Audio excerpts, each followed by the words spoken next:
Good evening.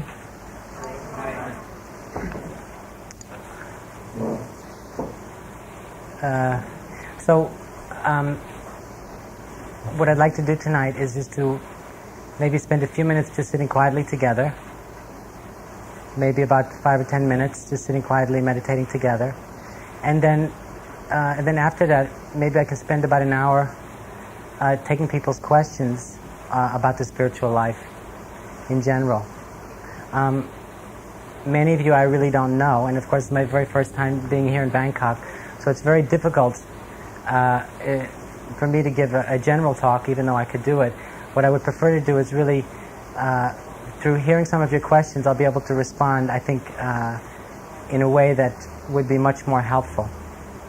So maybe in the time that we're sitting together quietly, some of you, especially those of you who have come to me to see me for the first time tonight, there's about 30 of you here, you might want to think about what those questions are that you already have about the spiritual life.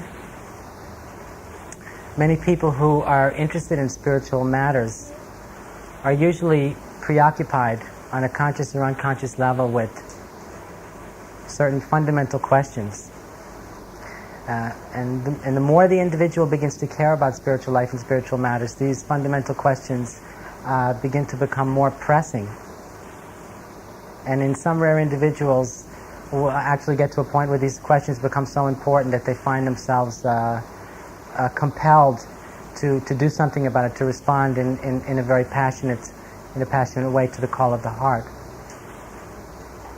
So maybe during the time that we're sitting together, those of you who have come could maybe look inside yourself and ask yourselves, what those questions are. And maybe after we sit quietly together, you can give me a chance to respond to them. Okay? Okay.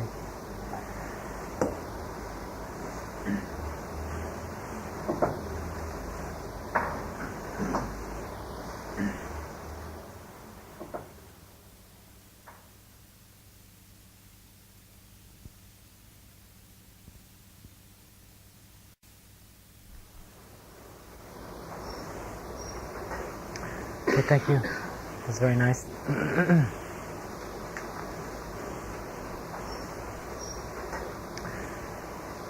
I'm ready to begin, and I'm curious, just before we start, I think it might be helpful to say that really in the end, in relationship to spiritual life and to all spiritual seeking and to the goal of spiritual seeking, there's really only fundamentally two spiritual questions. And all the spiritual questions that have been asked throughout all the ages up until the time that we're living in all boil down to fundamentally two questions. And the first question, well, one doesn't necessarily go in front of the other. They're both of equal importance. But one question, of course, is the question, who am I? And this is the question that has been asked, that human beings have been asking themselves for thousands of years, and it hasn't stopped. So any true seeker, any seeker who is genuine in their interest or in their desire to liberate themselves from fear and ignorance becomes very interested in this question of who am I really? Because the genuine seeker, the true seeker, through beginning to observe their own experience with greater scrutiny and greater attention, begins to question the validity of many of the fundamental ideas that they have about themselves. And through this kind of scrutiny, quite often the individual begins to experience moments where it becomes apparent to them that who they are is far more than they ever imagined and far different than they had believed.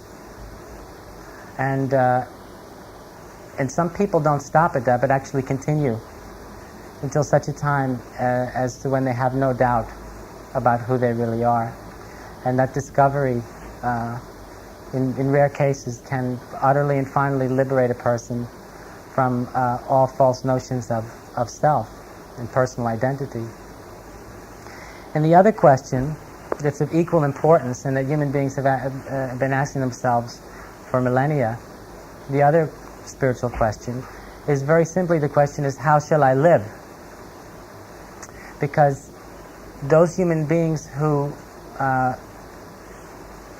begin to open up or begin to become more sensitive or more aware of what it means to be conscious of the fact that we're alive often find themselves, as a result of experiencing life with greater depth and greater clarity, find themselves becoming uncomfortable with living in the old way. And the old way is usually the way that one has been living for quite a long time. One's conscience, or one's spiritual conscience, or true heart, becomes disturbed or agitated by living in a very conditioned way. And so because of this, many spiritual seekers throughout the ages have begun to look for a different way to live. And it's a very big question, and it's a very difficult question, and human beings have been trying to really solve this answer, find out the answer to this question for a very long time, is what is that way to live that makes the most sense?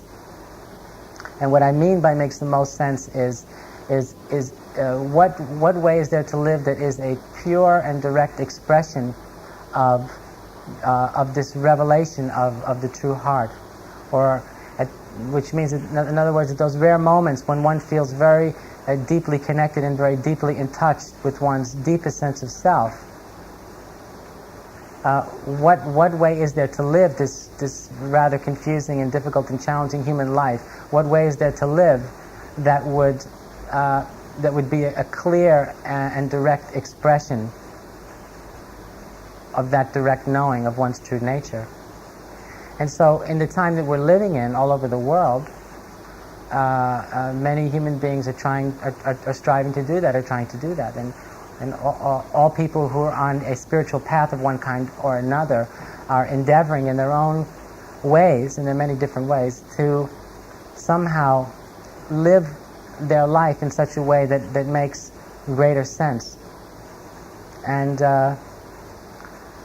it's not an easy thing to do, especially considering that we're living in a world where it seems that the majority of human beings that are living in this world do not seem to be all that concerned with matters of the heart. And what seems to be far more important to most people are other things, indeed. So all spiritual questions in the end boil down to these two fundamental questions, which is, who am I and how shall I live? And so I just, as a very brief introduction, I just wanted to say that because in recognizing that or in understanding that, it can really help our own inquiry a great deal. You see, because when one ventures into spiritual life and begins to try and understand some very subtle matters and subtle issues, it can be quite intimidating and quite confusing. It all seems so vast and so complicated, and when one looks into the teachings of Buddhism, the teachings are so vast and so deep and profound, and when one looks into the teachings of Hinduism, one finds the same thing, and when one looks into Judaism, for example, one has the very same discovery, and it can get very confusing.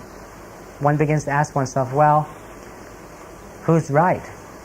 So if we can begin to understand that there are fundamentally two basic questions that each and every one of us needs to really look into and try and look into in a very serious way in order to liberate ourselves in a way that is profound and truly absolute, it can help us in our own investigation.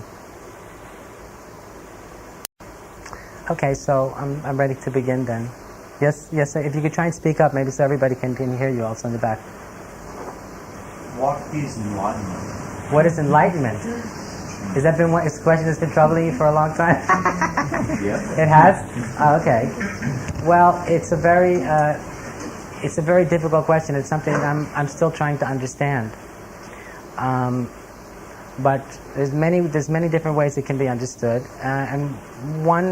so there are many metaphors for what enlightenment means and what it's supposed to mean. So one metaphor would be the end of seeking. Okay, so it would be moving from a condition in which the individual was convinced that there was fundamentally something wrong, right, to the realization and discovery of the fact that there was nothing wrong. Now, in this sense, I'm not speaking about in a relative sense. I'm not saying that relatively speaking, there isn't quite a great deal that's wrong, but I'm speaking about existentially. I'm speaking about our deepest conviction in relationship to our deepest sense of self. Right? It's fundamentally one way or the other. For most human beings are very preoccupied with a sense, a belief, and a conviction in the deepest part of themselves that there is something wrong. You see, and the individual, the rare individual who has had the good fortune to attain what is called enlightenment, would be an individual who has realized and discovered in the deepest part of themselves that in fact there never was anything wrong. Now why this is very important, there's many reasons why this is very important, but one way to understand why it's very important is because these fundamental convictions that we have about our own experience, whether there's something wrong or not, are filters, because this is what's called a primary conviction or a fundamental belief. So if we're convinced there's something wrong, as we perceive our own experience and draw conclusions about our own experience, if we are fundamentally or primarily convinced that there's something wrong, before anything else, what will be apparent to us is that there's something wrong. So, for example, it'll be there's something wrong and it's a beautiful day. There's something wrong and I'm hungry. There's something wrong and I feel like meditating. There's something, this kind of thing. Okay. And this fundamental belief or conviction that there's something wrong, that something is wrong, most definitely does influence the way we interpret our experience. Okay? Now, for someone who has realized that there's nothing wrong, this fundamental or primary conviction, you see, is no longer acting as a filter to one's own experience, right? And one is able to experience life and experience life in a way that is very direct and free from preconceived and fixed notions. In this case, this fundamental notion that something is wrong. Okay, and also if we look very deeply into the nature of the human personality, when we meet a rare individual who is said, to be enlightened, because it's obviously a mysterious subject anyway, it's very hard to understand, but someone who would possess a certain kind of rare qualities, they quite often there's a sense of presence, right? There's a sense of presence and of immediacy, and individuals like that possess the ability to appear to be undistracted in a way that's quite unusual, in a way that stands out.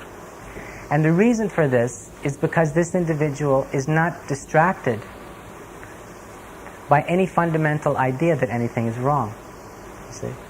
And this is what enables them to be fully present, and also because they're not convinced that anything is fundamentally wrong, the telltale, fragrance, of neurosis or mental illness, which is fear, and ignorance and self-preoccupation, in such an individual would tend to not be present.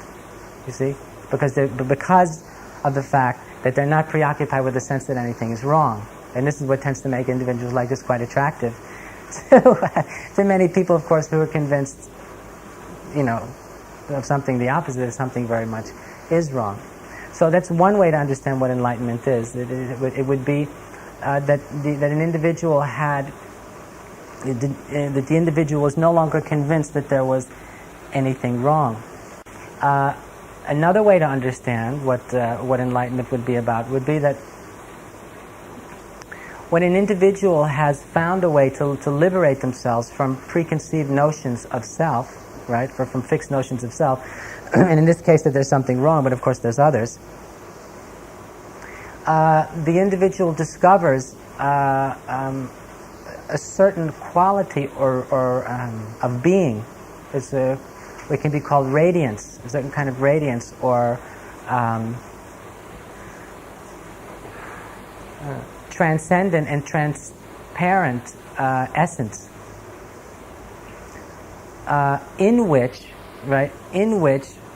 through which, and because of which, the individual is able to see and to know very deeply what is true. And this quality, or this enlightened quality, is depth. It's profound and extraordinary depth of being and depth of knowledge of life and of being, and it's quite extraordinary, only because it's so uncommon. You know, as is said, you know, in certain schools of Buddhism, that everyone is enlightened, they just don't know it. This quality, or this essence that I'm speaking about, is present in each and every, in this case, human being. But because of the fact that most people are so distracted by this conviction that there's something wrong, and by many other things, that this quality, or this essence, or this radiance that I'm speaking about is usually most individuals are unaware of it, and because of that, the quality of the lives that they live, and the kind of parameters that they live within, tend to be very narrow, and the quality and the parameters of the life of a so-called enlightened individual would be quite vast. Whether the individual would seem to physically move about, or whether they stayed in one place, it really wouldn't make any difference. But the same quality would be present.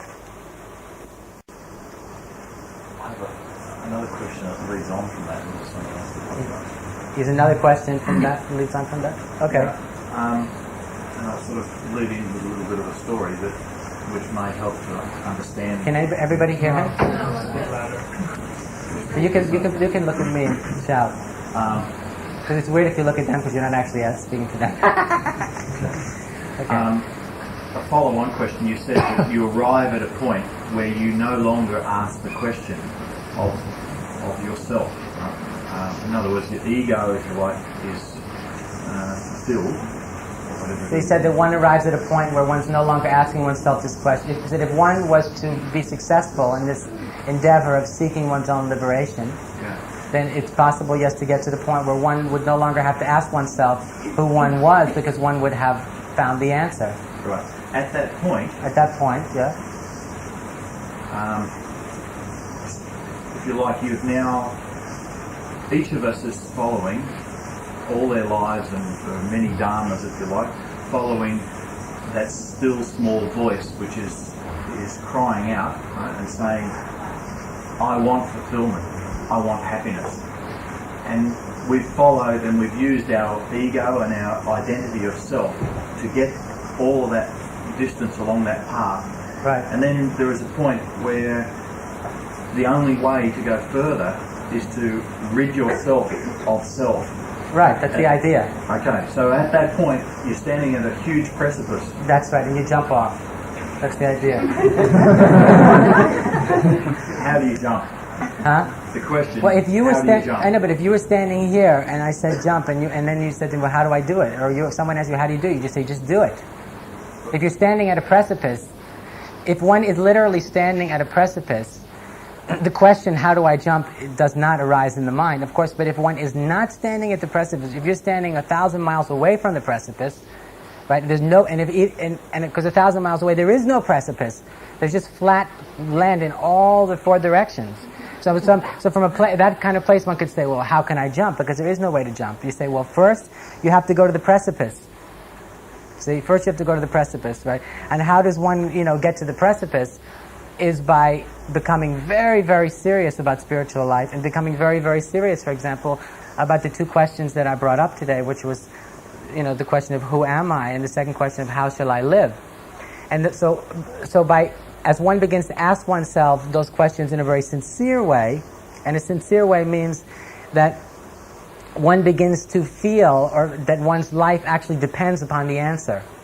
So it's no longer a casual matter. It's not just about reading a few interesting spiritual books or enlightening books, but one actually begins to feel at a very deep emotional level that one's entire existence very much depends on one's ability to find out the answers to those questions. You see, it becomes a matter of great urgency. So when one begins to discover this urgency in relationship to these questions, one starts walking towards the precipice. The discovery of genuine urgency for liberation, or of a genuine desire for liberation, is a metaphor for walking towards that precipice. And if one doesn't stop, because most people, most seekers ask themselves these kinds of questions at one time or another, and they start walking towards their precipice, but most tend to get distracted along the way, by many things. They might meet, by sex, by money, by memory, by fear, by craving for material happiness, and so forth. These are just the perennial distractions. But an individual who's very genuine recognizes those distractions for what they are, and even if they may slow down or temporarily get distracted, they will not stop, because they know their very survival depends on it. This is a rare individual, you see. And then one actually gets to the point where you can see the precipice, because when you get to the point when you can actually see the precipice, you can automatically feel some kind of magnetic pull or current that's pulling you actually, to step beyond it. And it's the times like that when an individual begins to recognize that this is for real, that the things that they've read about in spiritual books, that great masters have written about, and things that they've heard about but never believed are actually true, because they can feel the intimations of their own death, and they can begin to feel the intimations of no limitation, of beginningless and endless space. Right? And they can begin to feel the potential of their own dissolution. They feel it emotionally, they feel it intellectually, they start to feel all their ideas starting to shake. They're starting to experience all this pressure on all their fixed ideas. They're starting to feel a certain kind of pressure also on the way they live, on a very casual and sloppy relationship to the way one is living. One begins to feel a certain pressure. And and as one gets closer and closer to that precipice, one begins to recognize, and directly recognize and discover how real this is. That this is not imagination. This is not fantasy. It's not some opium for the masses or anything like that. But it's the real thing. And then, of course, one has to ask oneself at a time like that. Well, now that I see how real this is, am I as interested as I thought I was? Because most people at that point begin to realize how ambivalent they are. They experience fear, tremendous doubt, self-doubt. You see? Because in the face of that which is so vast, which is so big, so extraordinary, you see, they begin to see how puny, how small, how irrelevant they've always been, and this is crushing for the intellect and for the ego and for all the false notions of self. It's emotionally and intellectually a crushing revelation, absolutely terrifying, and etc. So if one continues to persevere in spite of all that, then one actually gets there. And at that, and in a moment like that, at a time like that, in a place like that, the question of how doesn't arise. There's just at that point, it's just an immense and indescribable letting go and leaping into a vastness from which there's no return, and there's no way to find oneself or locate oneself.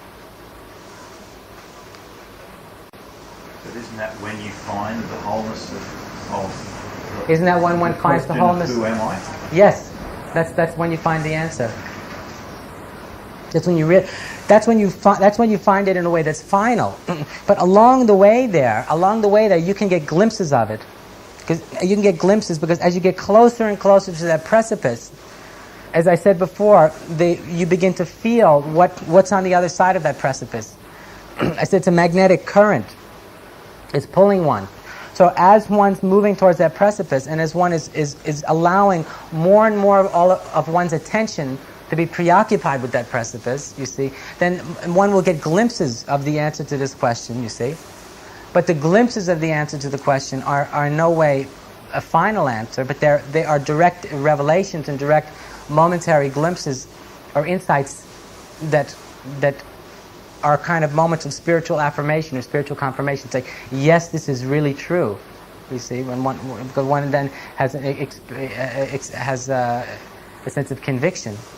But even in spite of those moments, one is still prey to doubt. You see, because in spite of the fact that one has tasted something, the person usually still experiences doubt, and under the weight of the arising of doubt, the individual is not sure that is this all my imagination, or is it real? You see, and then one becomes more subject to all sorts of temptations, and this is on and on and on it goes.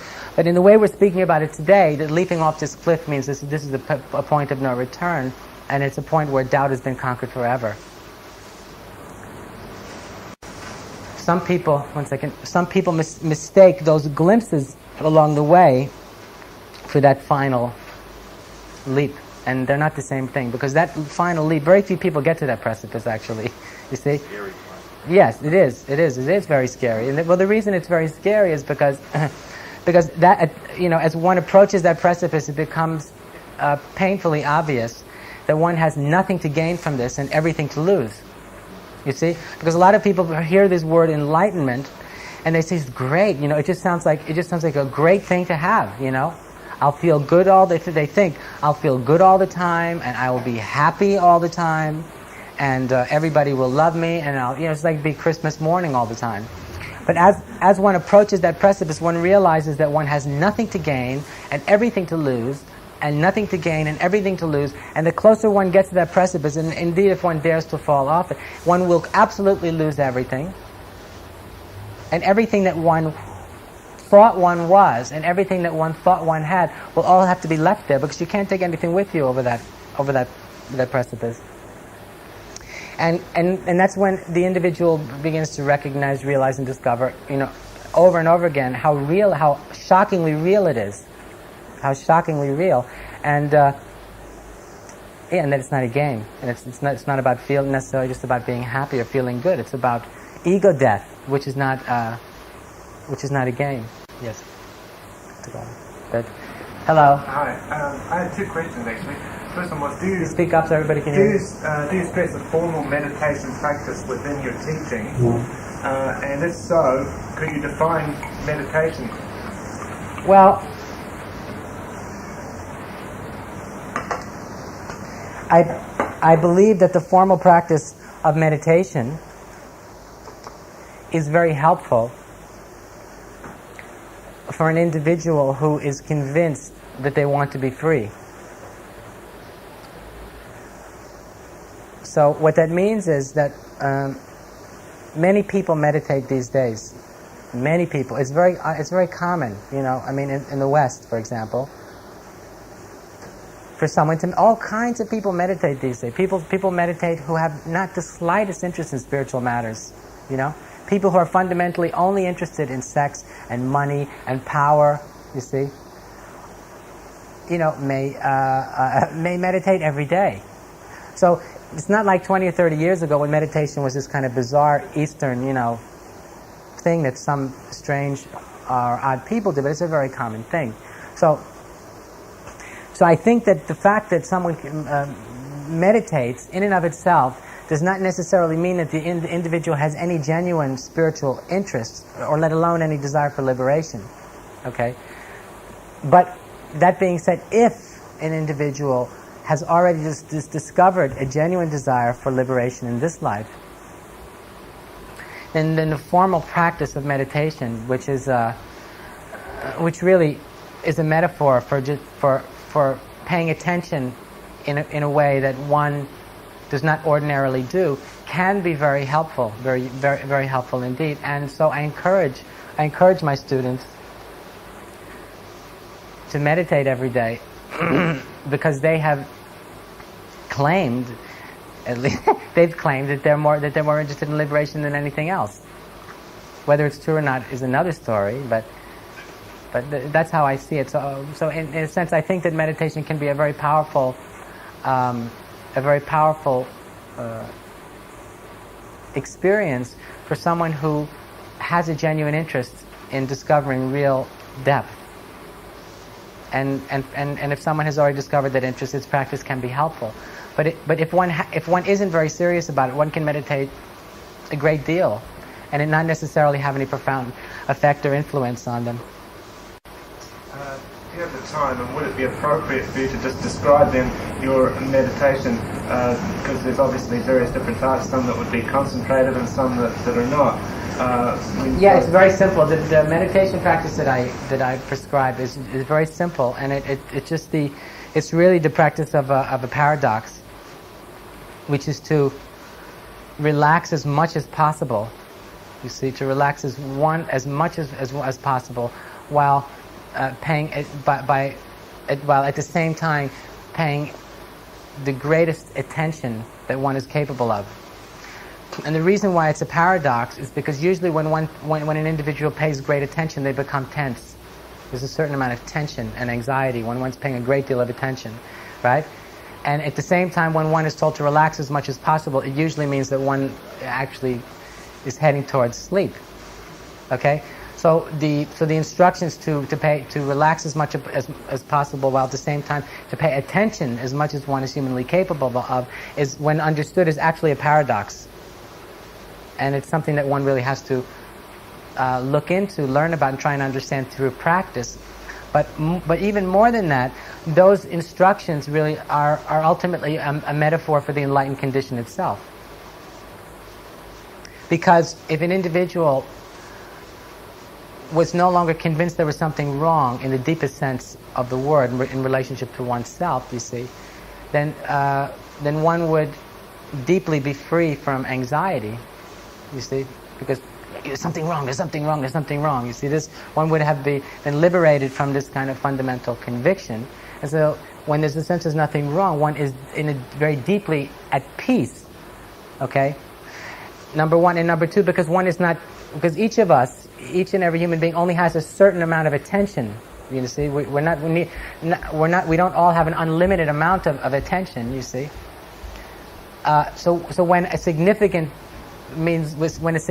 portion of the limited amount of attention we have is distracted by a very fixed notion that something is wrong,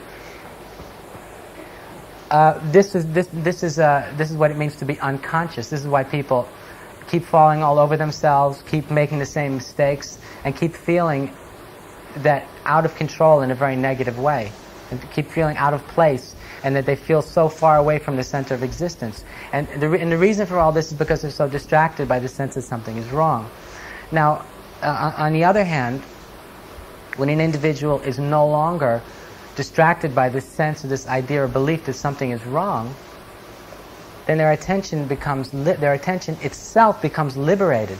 You see, the attention itself becomes liberated, and that person, one mark of the expression of a quality of a person like that is that they're aware in a way that is remarkable and unusual and extraordinary, and and if someone is truly awake, then that's something that would be demonstrated with unusual consistency. So the meditation instructions then up to relax and to pay attention is really a metaphor for liberation itself. Hello, yes. Could you speak about your personal experiences in jumping off the precipice, so to speak? Well, actually, usually when I teach these days, I prefer not to speak too much about that. I much prefer to speak about the teaching itself, because I feel the minute I start speaking about my own experience, what happens to most people, I mean, you might be an exception, but and it's very understandable, is that suddenly all the attention gets focused on me personally. And I feel that while it may be a very interesting story, since I only have a very brief amount of time here with all of you, I'd rather just speak about the teaching, so just have equally to do with all of us simultaneously. And if you are interested, I've actually written a short book about it.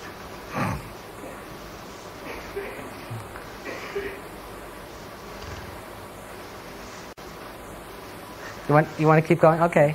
Can everybody hear and speak up? Along the same lines, but Yes. in a different mode.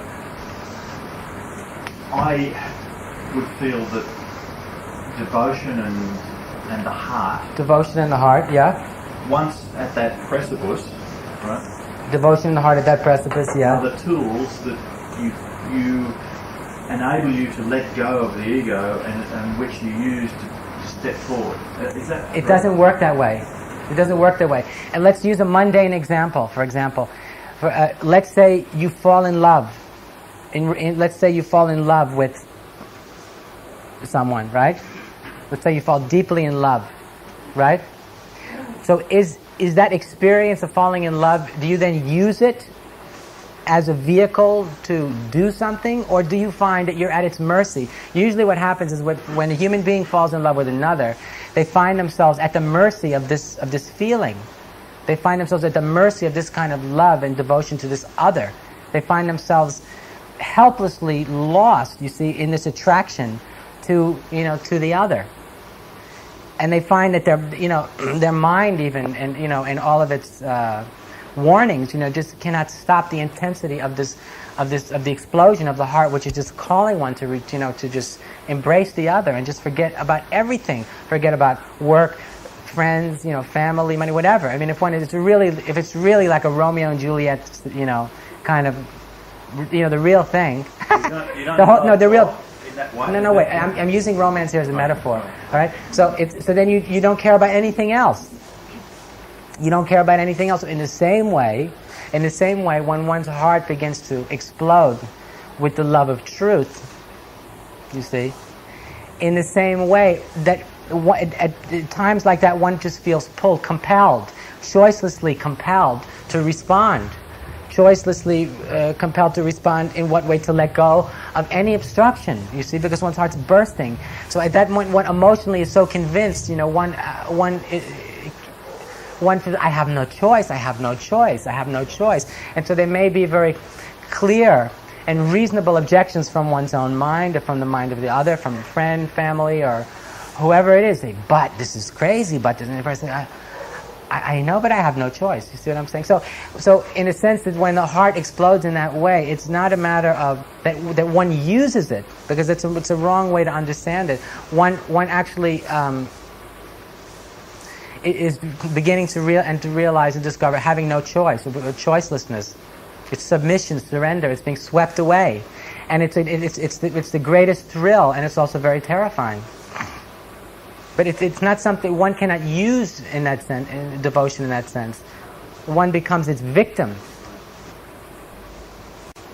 In some paths, in some traditional religions, also one is encouraged to cultivate devotion through the intellect, and then to use it with the mind. But I actually don't really think it works that way. No, I just don't think it brings you to that point. If you just to cultivate it, you can't cultivate romance with your mind. Either you fall in love or you don't. Hello, yes, please, huh? You talked about distractions on the road to Yes, precipice. right. How does one stay focused? How does one stay focused and free from distraction? Well, it's a very difficult thing. The way one does is by cultivating a very clear intention. So, for example, like anything else in life, if one wanted to become successful at something that was very difficult, of that which was something that was very, very demanding, one would have to begin to give up other things, because one would have to devote so much attention to it that even for there to be any hope that one would be able to get anywhere near succeeding, one would have to give up many, many other things that would distract one. You see, and so this is not different, because but that being said, I feel that liberating oneself from ignorance, it's the greatest challenge that there is, and most seekers underestimate how big how big it really is and how great a demand it is. So I feel at the very beginning, what I always encourage people to do is to cultivate a very clear intention. And the way one does that is by really asking oneself, well, what's the most important thing in life? Because we can say that everything is not of equal importance. Some things are more important than others, you see. But the way a lot of people live, you can actually tell what's the most important thing for a person just by observing the way they live their life.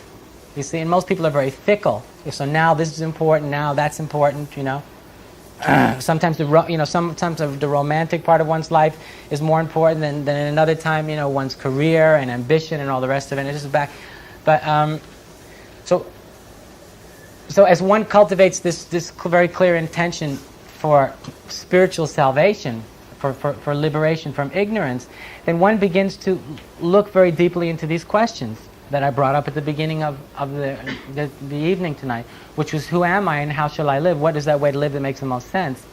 And as one continues to pursue these questions, just simply through pursuing these questions, one begins to discover how ignorant one has been, how that one has been living one's life and responding to one's life in a way that is very gross, right? That in a way that expresses ignorance and foolishness. You see what I'm saying? And one is discovering this through one's own experience simply as a result of paying greater attention to these questions, of really looking at what is most important, and what are the answers to these questions. Who am I really, and what it really is the most important way to live. And as one continues to pursue these questions, answers do begin to come. I mean, not necessarily ultimate or final answers right away or anything, but answers do begin to come. And as those answers begin to come, pretty soon it becomes apparent what these obstacles are. I say, well, if I'm very sincere about this, then I have to be willing to dedicate myself in a very sincere way to this. And if I do, that means that these certain other areas of my life will be impacted by this. Is this something that's okay? You know, and then one has to ask oneself yet again, well, how important is this to me? Is it more important than anything else, or is this just a hobby?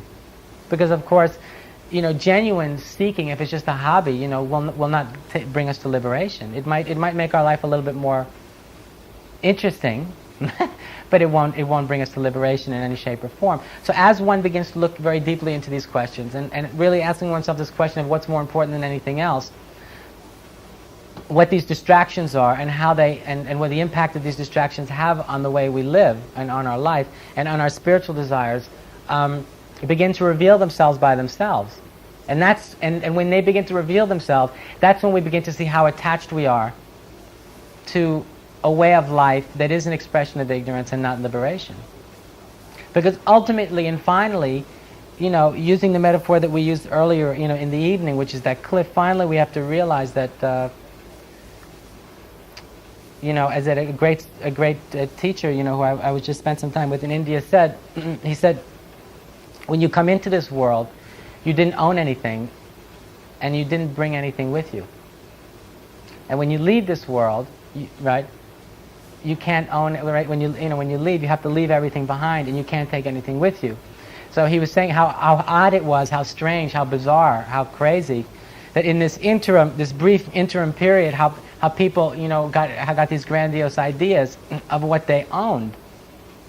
You understand what I'm saying? So as we approach that precipice, jumping off that precipice, you know, is a metaphor for dissolution or dying into the eternal fact, you see, of nothingness, you see, nobodiness, emptiness. And so if one is interested, because liberation here being a metaphor for that jumping off that cliff, then one has to begin to very consciously, using one's own keen intellect, in a very sincere way, begin to look into what does it mean to own nothing, to have nothing, you see? What does it really mean? And then, of course, if you ask yourself those questions in a very serious way, those answers are going to come. And the minute those answers come, you will simultaneously see how attached one is to being this, to being that, to having this, and to having that. And as these things become apparent, then as a result of this investigation, one can ask oneself, well, now I see in a much clearer way, you know, what I'm doing here. Do I want to continue to be living in the way that I'm living, or do I want to move on and be able to live in such a way that expresses this much deeper truth?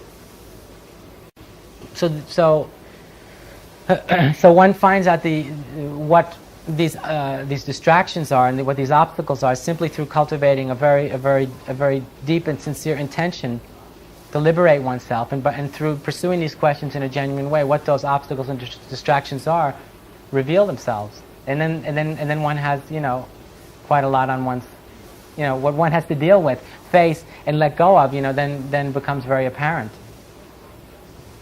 And what one discovers is nothing new. You can read this in all the great spiritual literature from the East, and the great traditions of Christianity and Judaism. It's all in there. These questions and their answers are their fundamental and perennial questions that transcend ultimately, East or West. And when the thing is that, and when one really looks very deeply inside oneself, we see how universal is this whole movement towards liberation. So that when anybody, including you, begin to feel touched and moved to ask oneself these questions, that is a moment that hundreds of millions of human beings have come to before you. And even that same moment of, oh my God, maybe there's something more, and this calling to respond, it's an evolutionary movement, a moment of evolution that's expressing itself inside you. It's happened hundreds of millions of times before. You see, when you see how big that is, and ultimately how small one is in the face of that kind of discovery, it's very shocking and also very inspiring. So I think we'll go a little bit longer, and then we can maybe meditate for a few minutes together.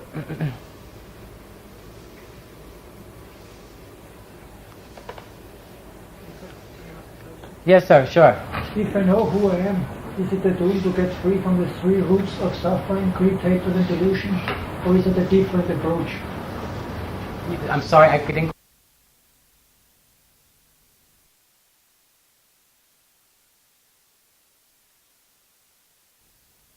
Yes, sir, sure. If I know who I am, is it a tool to get free from the three roots of suffering, greed, hatred, and delusion? Or is it a different approach? I'm sorry, I didn't quite get it. If you find out the answer... Who I am? Yes. Is this the tool? Yes. To get free from greed, hatred, and delusion? Absolutely. Absolutely, yes. Actually the best tool? Or the It's most the best, skillful? whatever works. You see, because personally people say, well, my path is, I'm a Buddhist, I'm a Theravadan Buddhist, or I'm a Mahayana Buddhist, or I'm a Sufi, or I'm a Jew. I don't really care. The only thing I'm concerned about and interested in is what are the results. The result is what determines. The result is the only thing that's important.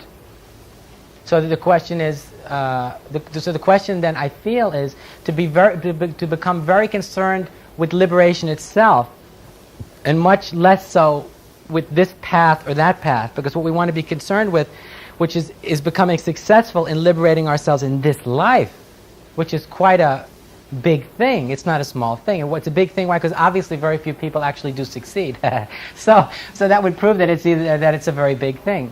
And part of the reason that so few people succeed is very few people are very serious about it.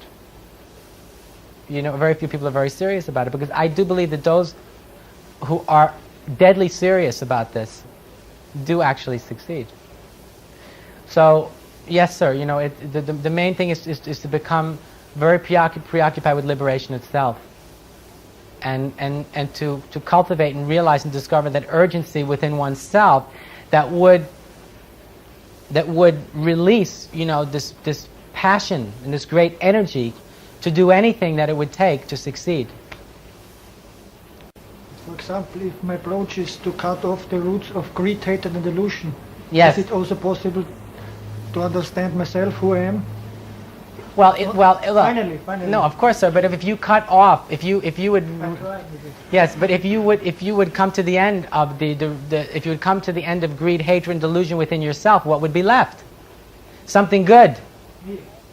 Yeah, but it would have to be something very wholesome, right? Yeah, sure. Yeah.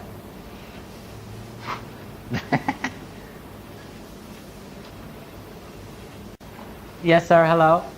Yes, please. As you say about enlightenment, you do what you call enlightenment.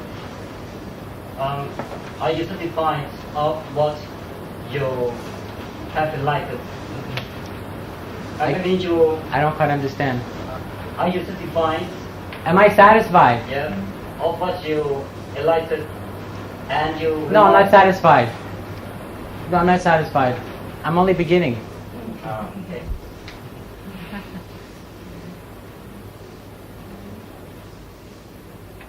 But I'm not seeking for myself anymore. If I was seeking for myself, how could I help everybody? Because if I was seeking for myself, then I would be very distracted about me. And I can only help people if I'm not distracted by me. Okay. Hello. Yes, please. In the back. Yes. So, I'm not sure I understand. I just want to check. Sure. Is liberation then becoming aware that I'm ignorant? Or is it That's part of it. Or is it that I'm eradicating each step of ignorance as I go? Both. It's both. It's both simultaneously. Ultimately, they're the same thing. Right? Because you see, sir, as you become, you see, it's two things happen simultaneously. As you become aware of how simple it all is, right? How simple it is, and how utterly obvious it all is. You see, you also become aware of how complex it is, and how delicate it is. You see what I'm saying? At the very same time. You see? So I wonder then, can I be certain that I'm ever liberated from ignorance itself if I'm progressing in understanding of my ignorance? Yes, you can. Of course, you can. You can become certain because you can become aware by observing where you see, because as we act and as we respond, there's certain things that motivate us, right? There's certain things that motivate us, you know? I mean, what motivates most people is greed and selfishness and lust, right? And hatred, maybe, also. Sometimes love, sometimes compassion, sometimes generosity, right? But let's be, honest, right? So, now, those kind of actions have certain kinds of results. Now, if you have been living in a certain way where most of your actions have been motivated by selfishness and lust and greed and ambition, right? You're gonna see you will have become habituated. You'll be used to that, and you'll become used to the kind of results. But when you begin to see certain kinds of responses coming out of yourself that are the opposite of selfishness and greed and ambition and lust, you see, they come from a place that you cannot locate with your mind, but you know without any doubt is your true self. You see, so you can't even, right? And then even beyond that, you begin to observe that the results, that the results of the actions, that the consequences of the actions that result when motivation comes from that place is entirely different. Then you begin to see, well, this is like heaven and hell. It's two completely different ways of being, ways of responding, and the consequences are literally heaven and hell also. So the differences between those two, for someone who's very sincere and very serious and paying great attention, are very clear, become very obvious. And when you come to the point when your whole life becomes an expression of heaven and not of hell, I mean, it's going to be so, you wouldn't, even if you wanted to avoid it, you wouldn't be able to, because it would be everywhere. So the answer is yes, it's possible to know. If it wouldn't be possible to know, I mean, there wouldn't be any way out, would there?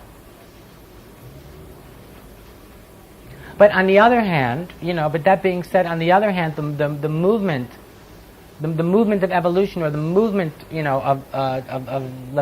of liberation and enlightenment, is a movement, internally from the gross to the subtle.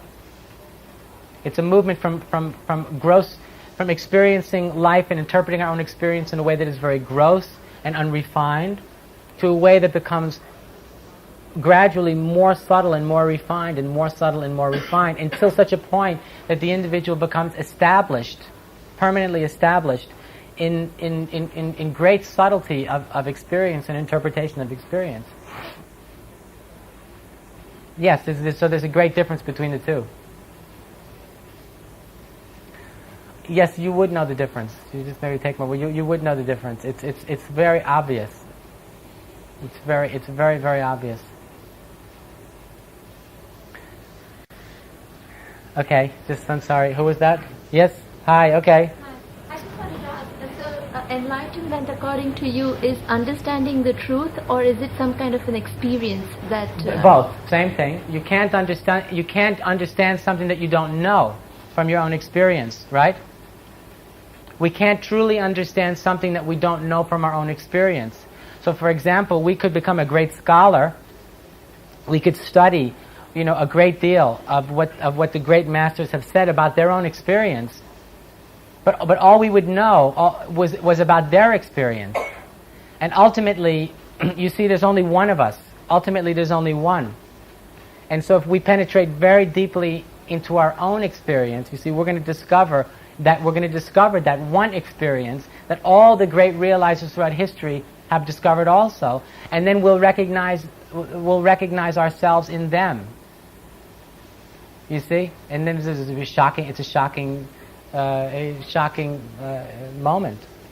And then this comes from direct knowledge and is not abstract or intellectual. But it's possible to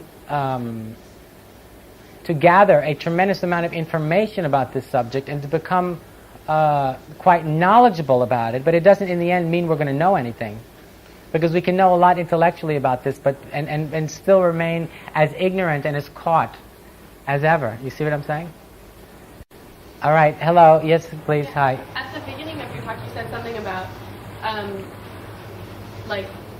you reach enlightenment when you realize that nothing is wrong. You said something about realizing that nothing is wrong. Yes, I said in the deepest part of oneself. And I said at the time, I said this does not mean that relatively speaking, that there's nothing wrong. I mean, all we have to do is just look a little bit around this miserable human world we're living in. We can see that so much is wrong. So I'm not saying that relatively speaking, nothing is wrong, but we're saying in the deepest existential sense, in relationship to our own personal notion of who we are. You see, in that sense, yes, there's the realization and discovery that nothing has ever been wrong. Then do you think that, things like lust and desire and greed they're a part of us, but you think they're not, do you think they are wrong, or do you not think they're wrong? Because they're... No, well, in and of themselves, you have to, in and of themselves, just like, for example, just to talk about lust in this case, in and of itself, this is an impersonal force, in this case, sexual craving. And to say that there was something wrong with it or that it was inherently evil, is an expression of ignorance. And a great many of the religions of the world today seem to be lost have a very ignorant relationship to this. But in this sense, it's a very primordial drive. It's the force of evolution, literally, that we experience within our bodies. But but because it's such a powerful force, and because it's so strong, and because it has quite a profound effect on the mind, you see, because under the influence of lust, our mind begins to interpret our experience in certain ways that it doesn't ordinarily, and it can therefore, if our discrimination is not very keen, you see, we might end up doing things that would create karma for ourselves. So there's nothing inherently wrong. There's nothing good or bad about the experience of sexual craving in and of itself, but our relationship to it is all important. So we can say that for many human beings, their relationship to this overwhelming evolutionary force that they experience within their own bodies is a confusion and ambivalence. And in the lives of most human beings, create an enormous amount of karma because of being confused around this very, very powerful drive. And many spiritual teachers also, I don't know if you know much about the modern spiritual world, but many spiritual teachers who are supposed to be enlightened have a lot of trouble with this question also. So it's a very difficult and powerful force that needs to be understood if we want to be free. And what in this case, what being free means is that we know what we're doing and we know why we're doing it. It's not like something happened and we didn't know how it happened. It's like consciousness or something. What? Yeah, sure. Okay. Yeah. But yes, sure, because that means that we know that means we know what we're doing. So then, a choice is made through. A choice is made very consciously and very deliberately. You see? So you're talking about getting rid of the confusion that a Yes. lot of these things Yes. bring up. Yes. And then once you get rid of the confusion, you don't think it's wrong.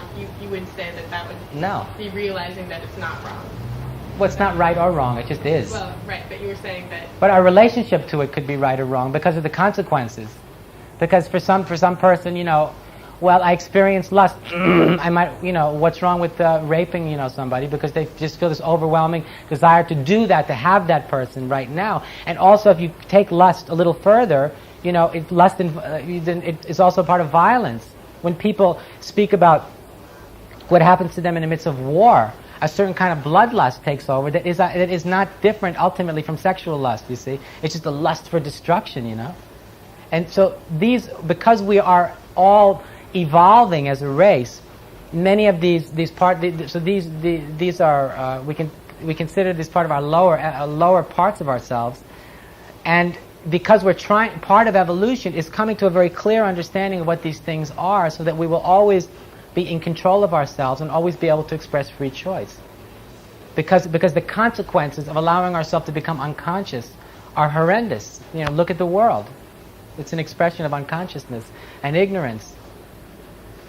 And this is why we have to, this is what it means to be awake, so we know who we are and we know what we're doing.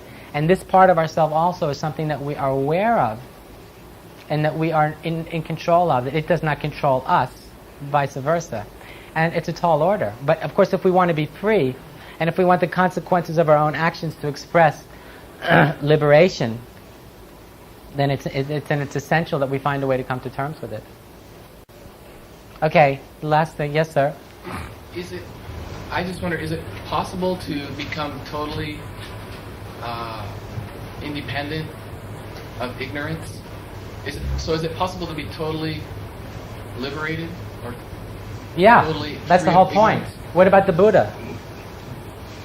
So if I reach that place, yes, then you will be a sought after man. I don't think the world will be blessed by your mere presence, and the mere fact that your feet walk on the earth will be. It's possible for me. Well, that's because you're cynical. And I've written a little article for you here. I actually had you in mind. It's called Cynicism, the Modern Spiritual Predicament. And I'll give it to you after we're over. But the whole point is, we'll finish with this. The whole point is you have to understand, for the ego, or for the part of ourselves that is convinced, you see, of limitation, right? If we don't believe that it's possible, you see, we don't have to face into the overwhelming implications of it being possible. Because you see, if we begin to accept the fact that it is possible, it means we have to question everything.